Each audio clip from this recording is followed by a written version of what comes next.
Dads and moms grieve differently. Tonight I want to share some of my experience from grieving the loss of my sons, Joseph and Matthew. Let's talk about it.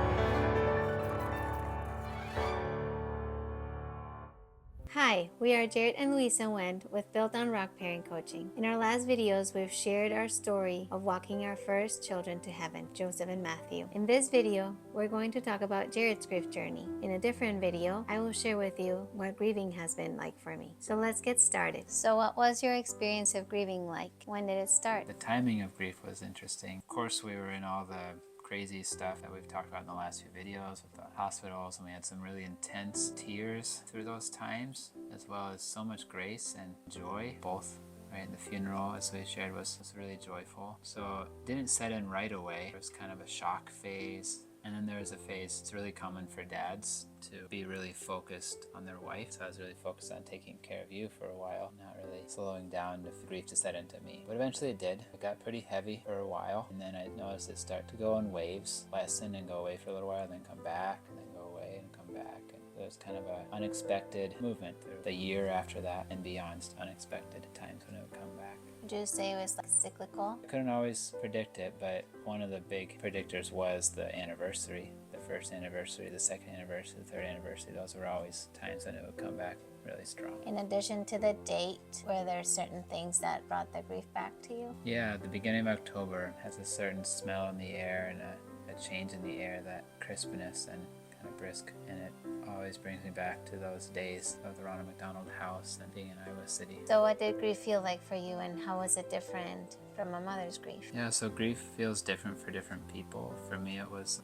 real emptiness, and as we processed that together, we got some good advice and experience from other people. Came to realize that for me, the grief was this loss of the dreams that I'd had. As soon as we found out that we were pregnant without just one but two boys, I was reimagining my entire life about having twin boys when they're 1 year old, when they're 5 years old, when they're 10 years old, and all the things that I'd do with them as a father-son kind of stuff. So I had developed a lot of dreams in those months of pregnancy, and to me that's where I felt the loss the biggest, was those dreams were never going to happen. Even if we got pregnant again, it wouldn't be that way. And so what we learned about difference, father's grief and a mother's grief, that mothers are often grieving the presence of their child, the carrying around of their child within them all the time, and dad doesn't really have that experience. And so it comes out a lot differently, and maybe other dads have a different loss. For me it was those dreams, but it could be something else that a dad feels more strongly.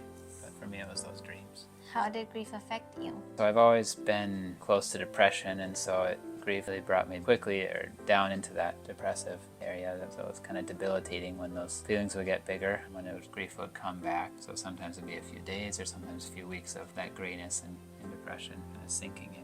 What were some of the things that you did that you found helpful? Definitely talking to you a lot, sharing those feelings with you. We spent a lot of time in prayer together and spent a lot of time journaling to God about the grief. I went to the cemetery often, to their grave, sit there and pray and journal, talk to them. I would do kind of silly things together with the boys. So I'd pray a rosary with them and ask Joseph to take a turn on a decade, or Matthew to take a turn on a decade. As their turn, I would be silent for the first part of each prayer, and then I would join in the second part. Things like that. I planned with them a Mary garden for the backyard to honor Mary, their spiritual mother, their mother in heaven. I was able to plant that the next spring, imagining them doing it with me. So just things like that. What else was helpful? I was able to find a book and some videos at the parish library about grieving in general, and about grieving children. Especially a book of a dad who lost his 6-year-old son and went through intense grief after that, and it was really helpful for me to read his story and how he went through that over the years. Eventually we found friends. We connected with other people who had lost children, some of our closest friends, and connecting with them, sharing with them, even going to a retreat with them led by a wonderful couple who was teaching us all how to grieve. That was very helpful. We also got a lot of help from our close friend, spiritual father, Father Aaron, and in that time he was really close to me and helped me a lot processing that grief. He would consistently turn me back to Jesus and tell me that Jesus has a gift for me, that there's something in this that Jesus is offering me, a gift that he wants to give me. And I'd ask him what it is, and he'd say,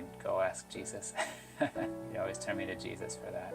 So that was really special to keep seeking Jesus and seeking after what he was offering me at that time. Thank you for sharing. Grief is hard. It's hard for moms and it's hard for dads, and it comes out differently. For this reason, we put together a free guide called Encouragement for Grieving Dads, and there I have 7 points, things that I learned in the grief journey that were helpful for me, that I pray can be helpful for other dads as well out there, or for the people that are supporting them. If you have lost a child, or if you know of somebody who has lost children, please know that we are praying for you, we are praying for them, and we are asking God to bring healing to your grieving hearts. May God bless you. We'll see you next time.